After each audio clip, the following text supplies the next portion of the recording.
Sir मैं जीवन सिंह शेरपुर बात कर रहा हूँ सर। नमस्कार। मेरी ये आपसे रिक्वेस्ट है कि पंचायत का कुआं खोदा, सरकार ने पैसे लगाए हमारे टैक्स से, तो कुआं तो हमारा पंचायत का और पंचायत के ही लोग हैं इस गांव के, है ना।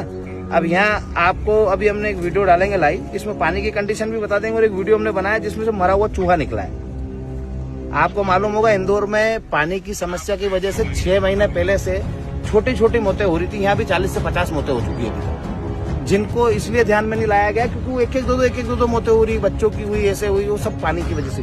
अब ये रूप लेगा विकराल, जैसे इंदौर में लिया है ना, कितने ही लोग मर गए।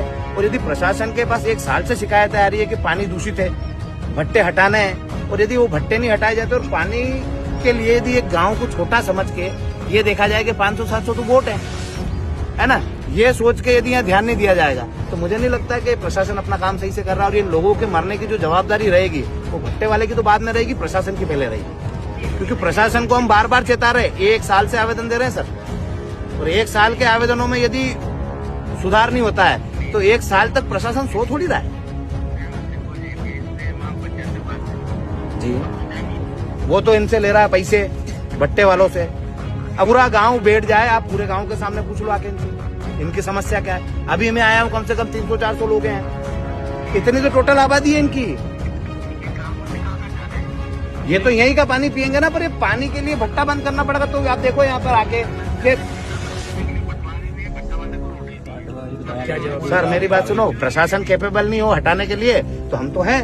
आप बोलो तो आप आदेश कर दो। यदि प्रशासन कमजोर हो गया है, अवैध भूमि पर, मेरी बात सुनो, गोचर भूमि है, यहाँ गायें चरती थी, गोचर भूमि पर उन्होंने भट्टा लगा लिया और प्रशासन हाथ पे हाथ बांधे बोल रहा कि हमने नोटिस दिया पर वो हटा नहीं रहा है।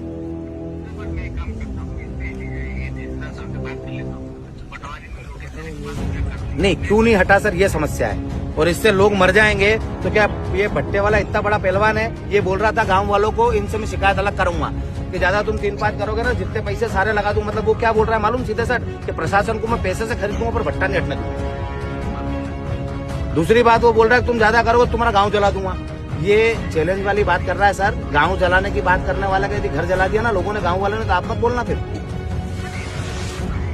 तो सरकारी जमीन पे 7 भट्टे बने, एक भी यहाँ का लोकल रहवासी नहीं है, सारे बाहर के आके यहाँ लोग यहाँ भट्टे लगा रहे हैं और दादागिरी कर रहे हैं। और गांव वालों को ये धमकी दे रहे हैं कि हम जान से मार देंगे, मतलब तुम्हारा जिंदा जला देंगे तुमको घरों में ही।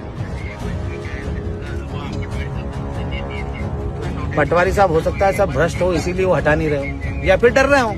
दोनों में से काम हो सकता है, या तो राजनीतिक प्रेशर हो उनके ऊपर इसलिए वो हटाने से इनकार कर रहे हैं। सरकारी गोचर भूमि पे पहली बात तो लगा के, अच्छा एक तो गोचर भूमि पे, दूसरा यहाँ पंचायत में रजिस्टर्ड मतलब ये तालाब है जिसमें जानवर पानी पीते हैं। यहाँ के जानवर चर के उस सरकारी तालाब में पानी पीते थे, वहां भी इनने भट्टा लगा लिया।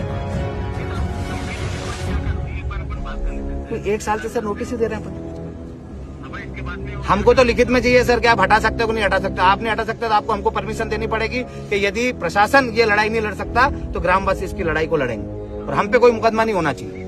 यह आपको श्योरिटी देनी पड़ेगी क्योंकि गांव का व्यक्ति अपनी जिंदगी के लिए लड़ेगा।